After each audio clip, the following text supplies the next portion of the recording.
Aside from product, another important area of our marketing mix is pricing. So yun naman yung titignan natin for this specific lecture. And napakahalaga rin ito. Kasi we will be looking at first, paano ba nabubuo ang presyo? That's one. And yung siguro yung core na important na issue or important na topic na i-cover natin dito na madalas lumalabas sa licensure exam for agriculturists is ano ba yung iba't ibang mga methods or strategies to pricing your product. So simulan na natin ang discussion natin na to by defining what is price. So price, kung ang product mo is something that is offered for sale, ang price, yan naman yung value ng produkto. So yung value ng mga products and services, which is always, it equates to an amount of money. Magkano ba yung halaga ng produkto?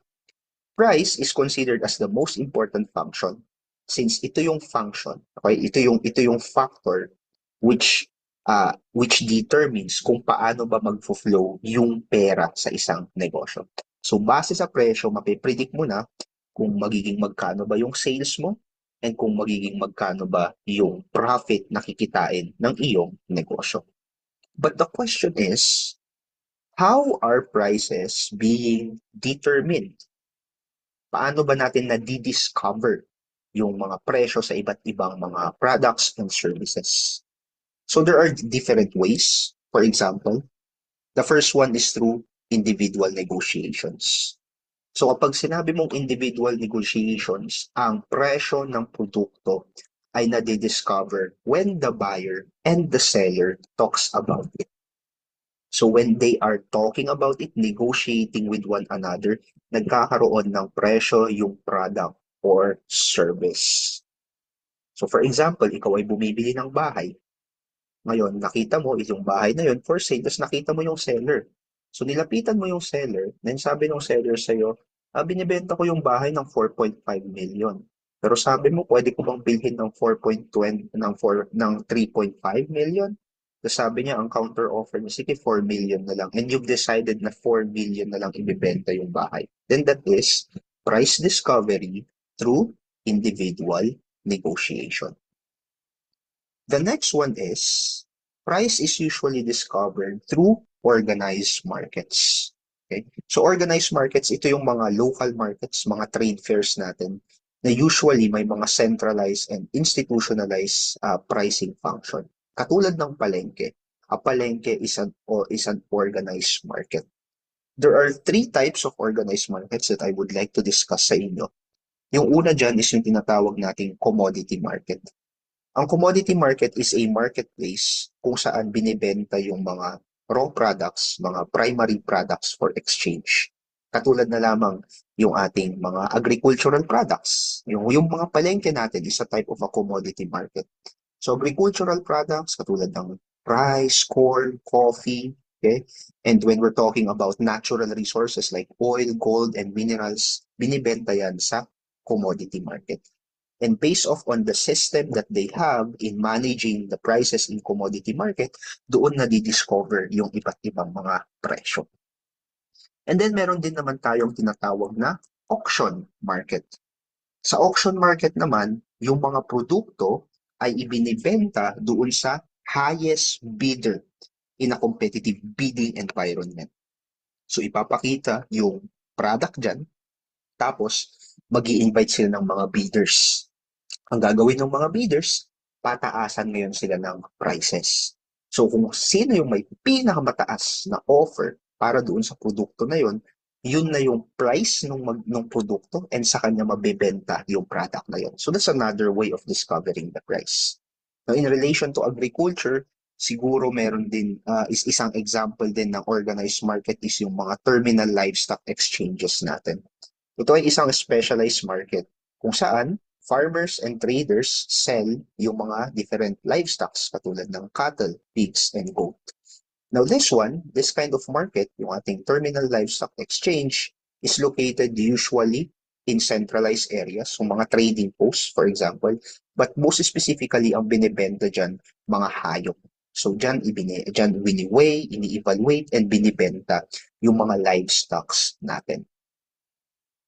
Aside from organized market and individual negotiations, pwede rin pong ma-discover yung price or pwedeng ma-set yung price by the government administering the prices. So kapag ang government ay naglagay ng price floor or price ceiling, that is an administered price by the government, and that can also be a form of price discovery. Another one, lalong-lalo na sa mga farmers natin na part ng kooperatiba, they can get the prices for their produce through group or collective bargaining. So usually kasi kapag ang farmer natin ay kasama sa isang kooperatiba kung saan sila ay grupo, they could negotiate for higher prices. So that's another mechanism of price discovery. Kapag naman ikaw ay retailer or wholesaler, wholesaler, let's say, who buys in bulk, usually, ang way mo of pricing your commodity is through what we call as formula pricing. Dito sa formula pricing, meron kang sinusunod na formula, and doon sa formula na yon, inilalagay mo yung markup na gusto mo, for example. So, when you use that formula, sa bawat benta mo, nakakakuha ka ng, for example, 20% markup. So, we call that as formula pricing. Now, when a business is considering to price their products or services, kailangan niyang i-consider itong dalawang factor na to. Una, ang mga produkto ba niya ay pwede niyang ipautang? Okay, so credit is very important. Kung saan pwede kong ibigay yung product ko sa iyo tapos huhulugan mo na lang sa akin. Ang important consideration dyan, aside from the price, is yung interest rate. Okay? Kasi you have to understand na kapag inutang yan sa'yo, yan ay pera or yan ay value na nawala dun sa negosyo. So, kailangan mong maningil ng additional fee because that is to compensate doon sa delayed payment on your product. At the same time, a lot of businesses nag-o-offer sila ng mga discounts and allowances. Tapos, hindi naman nila ini-equate doon sa kanilang kikitain. So, in order for your pricing to be successful, when a business offers discount or allowances, dapat naka-equate na yan doon sa kanyang kikitain.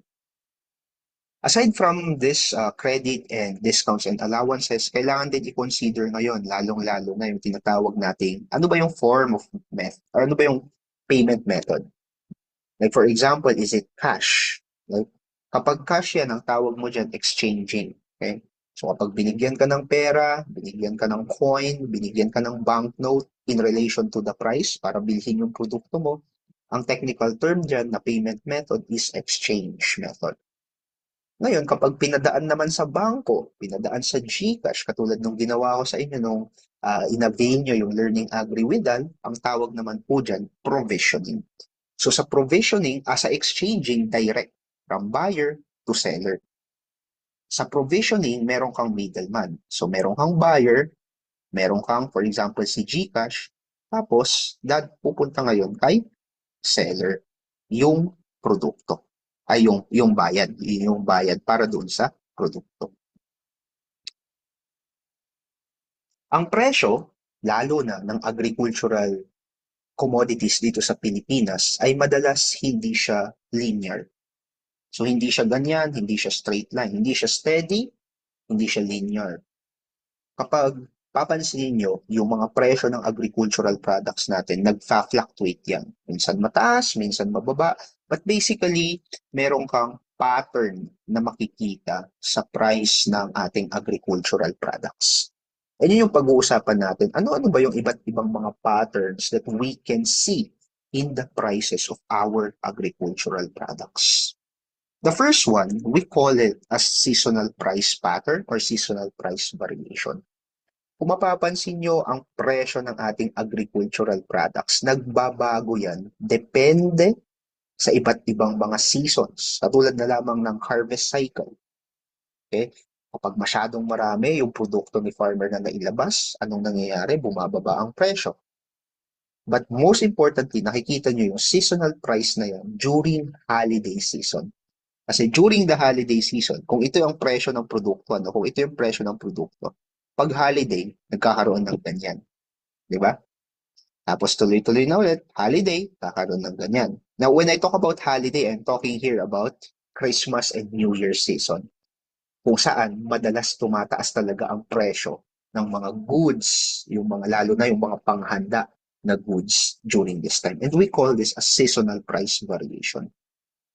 No, kapag ang tinitignan naman natin is yung um, changes in the prices that occur annually, ang tawag natin doon, annual price fluctuations. So paano ba nagbabago yung presyo ng mga produktong agrikultura annually? So kasama na sa concept dyan yung ating inflation. Right? Ano ba yung yearly inflation ng ating agricultural products? We call that as annual price fluctuations naman. And then, we also have what we call as trend. Ang trend is we are looking at a long period of time. Let's say from 1950s to 2025. Diba? So kapag tinignan natin yung presyo, ano ba yung trend ng presyo dyan? Usually, ng presyo ng isang specific commodity.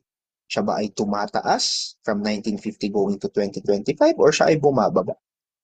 So ang ina-analyze mo dyan is yung trend. We are basically looking at the direction of the price over a long span of time. So with from 1950 to 2025, ano ba yung trend? Tumaas ba yung presyo or bumaba yung presyo for a specific agricultural commodity? But minsan, may mga pagkakataon na medyo irregular or very random yung movement ng prices. Lalong-lalo na nitong panahon, nung nagkaroon ng COVID, hindi natin inaasahan na magkakaroon naman ng COVID, right? So medyo nagkaroon ng irregular or random movement doon sa presyo ng ating agricultural commodities. Now, aside from the COVID, samahan mo pa dyan yung isama mo pa dyan yung Ukraine-Russia war, kung saan tumaas yung presyo ng langis and apektado lahat ng mga commodity goods natin. So, ang tawag naman natin dyan, irregular or random movement or irregular or random pattern. And finally, we have cyclical price variations. Ang cyclical price variations, yan yung pagbabago ng presyo base doon sa ating business cycle. Tandaan nyo na ang ekonomiya daw ng Pilipinas, actually ekonomiya ng mundo, dumadaan daw yan sa isang cycle. Usually pataas yung economy ng isang bansa up until mag-peak. Tapos kapag na-hit niya yung peak niya, bababa siya. And up until ma-hit niya yung trough, tapos tataas ulit siya. So yung pagbabago ng presyo na related dyan sa business cycles ng economy ng Pilipinas, we call that naman as cyclical price variation.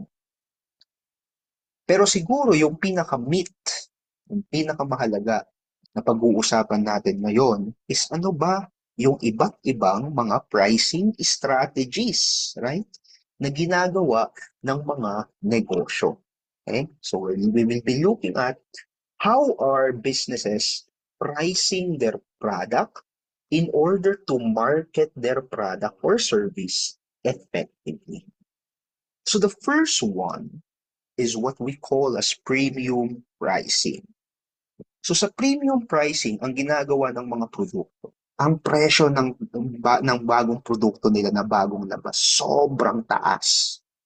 Sobrang taas. Like for example, yung iPhone. Bagong model ng iPhone, sobrang taas ng presyo. Pero habang dumadaan ng panahon, habang naluluma yung model na yon, unti-unti naman siyang bumababa. Ang purpose ng premium pricing is para paglabas pa lang ng produkto, makakakuha na sila ng significant amount of sales kasi nga mataas yung presyo. So dito pa lang marami nang bibili, lalo na yung mga fan ng iPhone. Pero kung sakaling na-saturate na yung market dyan, ubos na yung mga tao na bumili dyan, tsaka lang nila ibababa. So they are taking advantage of the high price in order to get more sales. Ang kabaliktaran ni penetration pricing. Okay? Actually, ang itong term na to, itong Itong sinabi ko sa inyo na to, no, na ito set by the high price at saka bababa. Related din yan sa price scheming na pag-uusapan natin later on. But magti-take ka ba ng licensure exam for agriculturist this year? If yes, I believe my course is for you. Enroll now at Learning Agri with the modular course by clicking the link below. Ano pang hinihintay mo? Mag-enroll ka na. Samahan kita mag-review. Bye!